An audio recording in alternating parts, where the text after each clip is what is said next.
Selamat datang di Audio Cerpen. Channel ini dibuat untuk membantu Anda dapat menikmati beragam cerpen berbahasa Indonesia yang sudah tayang di media cetak di Indonesia. Jangan lupa untuk subscribe, like, komen, dan juga request cerpen yang akan dibacakan selanjutnya. Audio Cerpen membantu Anda untuk tetap bisa menikmati cerita-cerita pendek dengan tanpa membaca. Terima kasih. Binar yang memudar dari matanya. Cerpen karya Rizky Turama yang terbit di Kompas 2 Oktober 2022.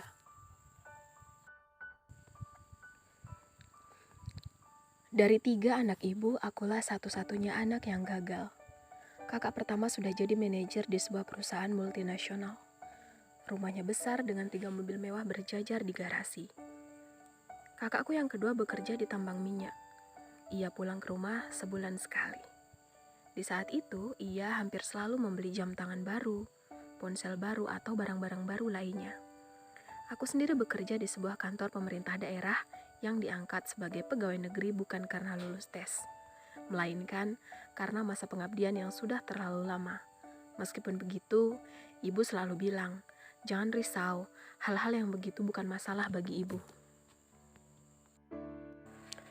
Aku tahu bahwa kasih ibu seperti cahaya bintang yang bisa menenangkan di saat gundah dan bisa jadi petunjuk saat tersesat.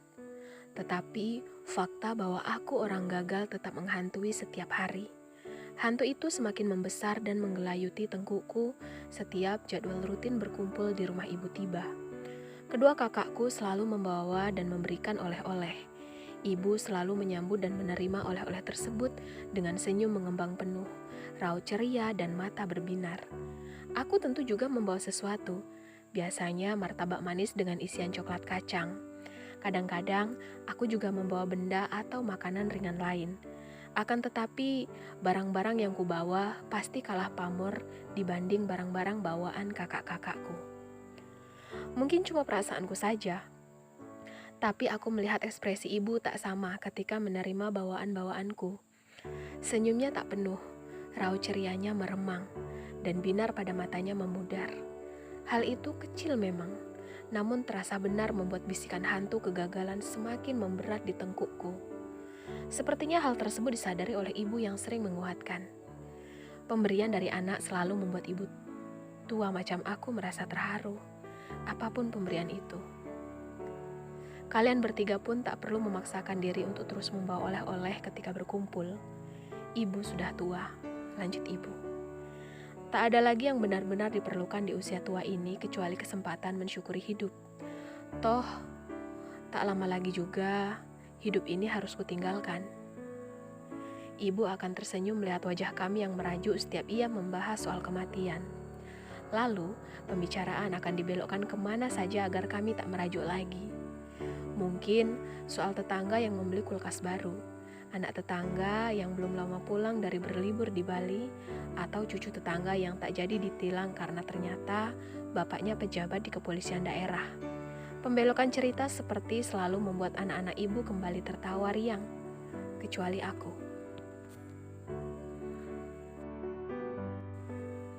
Menjadi pegawai negeri rendahan di sebuah kantor kecil yang sama sekali tidak basah bukanlah sesuatu yang menyenangkan secara ekonomi, tetapi cukup kunikmati. Dari tahun ke tahun, aku hanya perlu mengerjakan tugas rutin dengan benar. Tak ada bonus dan uang lembur, tetapi juga tidak ada beban tambahan. Seharusnya itu semua sudah lebih dari cukup. Aku telah mencapai sebuah posisi yang bagi sebagian orang hanyalah mimpi. Akan tetapi, pencapaian kedua kakakku membuat semua itu menjadi seolah tak berarti. Meskipun seringkali diiringi dengan rutukan dalam hati, aku tetap berusaha mengerjakan semua tugas hingga selesai. Alasannya jelas, karena aku tak mau kehilangan pekerjaan yang telah berada dalam genggaman. Dengan posisi yang begini saja, aku bisa merasa gagal, apalagi jika pekerjaan ini lepas dari tangan. Singkatnya, aku tidak rajin tapi memaksakan diri terus bekerja. Rajin yang terpaksa itu pun sebenarnya tak bisa dikatakan betul-betul rajin, karena pekerjaan di kantorku sangat jauh dari kata banyak. Entah karena bagusnya pekerjaan yang dilakukan, atau karena memang tidak ada orang lain, aku diangkat menjadi sekretaris kantor. Sesuatu yang membanggakan. Aku langsung menceritakannya pada ibu saat pertemuan rutin. Senyum wanita itu mengembang mendengarnya. Hatiku bungah, dibelainya kepalaku. Berarti sudah makin pandai kau cari uang. Aku tertegun mendengar ucapan ibu. Memang ada peningkatan pemasukan, tapi jumlahnya tak sampai 10%. Jumlah itu betul-betul tak ada apa-apanya jika dibandingkan pemasukan kakak-kakakku. Sungguh aku bingung harus bereaksi seperti apa untuk menjawab pertanyaan ibu. Akhirnya, aku hanya bisa mengangsurkan martabak manis dengan isian keju, bukan coklat kacang sembari tersenyum. Wali kota masih yang lama? Kakakku yang pertama tiba-tiba buka suara. Aku jawab dengan anggukan kepala. Susah kalau masih dia. Semua orang juga tahu dia tertarik cuma pada olahraga. Dinas tata kota nggak akan pernah dilirik. Kau baru bisa berharap kalau wali kota sudah ganti. Aku merasa tidak perlu merespon karena ucapan kakak pertama betul belaka. Bekerja di dinas yang dianaktirikan memang tidak akan membuat kantungmu penuh. Tidak ada proyek apapun, tidak ada pekerjaan apapun kecuali tugas rutin. Tidak ada pemasukan tambahan dan tiba-tiba aku merasa naik pangkat ke sekretaris di dinas itu tak ada maknanya sama sekali. Sudah, tidak apa-apa. Kau sudah naik jabatan pun ibu sudah senang, kata ibu dengan binar mata yang memudar. Lagi pula di usia segini apalagi yang ibu cari? Setelah itu ibu membahas sepupu kami yang baru pulang dari naik haji untuk yang kedua kalinya. Waktu membuktikan bahwa ucapan kakak pertamaku betul dan salah di saat yang bersamaan.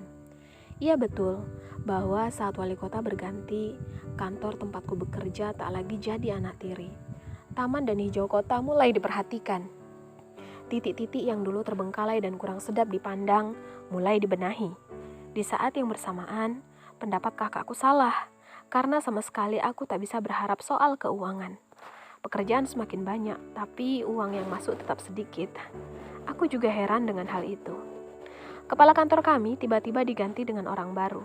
Dalam waktu 1 tahun, ia sudah bisa membeli mobil baru. Di tahun berikutnya, ia mengajak keluarganya liburan ke luar negeri. Sementara itu, sebagai sekretarisnya, aku tetap begini-begini saja. Hal yang berubah hanyalah makanan yang kubawa ke tempat ibu tak pernah lagi martabak kacang. Sebab aku selalu membeli martabak komplit. Aku bingung, sungguh-sungguh bingung. Sampai suatu hari di tahun ketiga, kepala kantor mengajukan cuti karena akan berangkat umroh sekeluarga. Aku pun ditunjuk sebagai pelaksana tugas harian. Dengan wajah penuh ancaman, hal yang menurutku tak seharusnya dilakukan oleh orang yang akan melakukan perjalanan religius. Ia berujar padaku, "Kerjamu selama ini bagus, tapi jangan berpikir macam-macam selama aku pergi." Sebetulnya aku tidak mengerti dan tidak mau ambil pusing atas ucapannya itu. Akan tetapi, seminggu kemudian turun instruksi dadakan dari wali kota untuk melakukan pengadaan barang terkait perbaikan total terhadap taman kota yang ada di selatan. Ia melakukannya karena ada laporan kerusakan dari warga dan laporan tersebut tiba-tiba saja viral di media sosial. Instruksi itu bersifat segera dan urgent hingga sebagai pelaksana tugas selama kepala kantor pergi akulah yang mengambil peran. Lelang pengadaan diumumkan dan hanya dalam hitungan jam seseorang datang, lalu duduk di kursi di hadapanku. Wajahnya ramah meskipun senyumnya terlihat dipaksakan. "Kuharap kau bisa bekerja sama dengan kami seperti Pak Kepala Kantor," ujar lelaki itu tetap dalam tersenyum. Tangannya kemudian menyorongkan segepok uang merah dan sebuah kunci mobil. Ia lalu mengajakku melihat jendela yang ada di sebelah kiri. Dari jendela itu terlihat sebuah Fortuner berwarna putih bersih. Platnya juga putih. Kursi-kursi di dalam mobil itu masih terbungkus plastik bening. "Ini semua untukmu, bukan untuk Pak Kepala Kantor seperti biasa." Ia lanjut tersenyum sembari mengeluarkan sebuah kartu bertuliskan nama perusahaan. "Tetapi ingat nama ini untuk lelang nanti." Degup jantungku terasa begitu cepat sampai-sampai aku sendiri bisa mendengarnya. Kutolehkan kepala ke mobil di luar sana, lalu kepada orang dengan senyum di wajahnya. Begitu terus hingga 3 kali. Entah bagaimana rupaku saat itu. Satu hal yang pasti, si lelaki berujar lagi. "Kami memang memberi sedikit lebih banyak dibanding yang biasa kami berikan pada Pak Kepala Kantor, karena ini salam perkenalan untukmu. Ambillah." Kunci mobil dan tumpukan uang didorong hingga semakin dekat denganku. Hantu kegagalan meniup bisik ke telinga. Ingatanku terlempar pada kesuksesan kedua kakak, pada ekspresi ibu saat melihat mobil baru kakak, juga pada martabak demi martabak yang selalu kubawa di pertemuan rutin di rumah ibu. Hayalanku membentuk sebuah gambaran sosok aku yang tengah mengendarai mobil putih nan gagah dan memarkirkannya di halaman rumah ibu. Lalu, aku turun dan menyodorkan sebuah jam tangan indah seharga motor baru kepadanya. Senyum ibu akan penuh, wajahnya akan ceria, matanya akan berbinar, lalu diusapnya kepalaku perlahan-lahan dengan rasa bangga. Untuk terakhir kalinya aku tolehkan kepala pada mobil putih di luar sana. Kutarik napas dalam-dalam dan kubalas senyum lelaki yang dari tadi tersenyum kepadaku.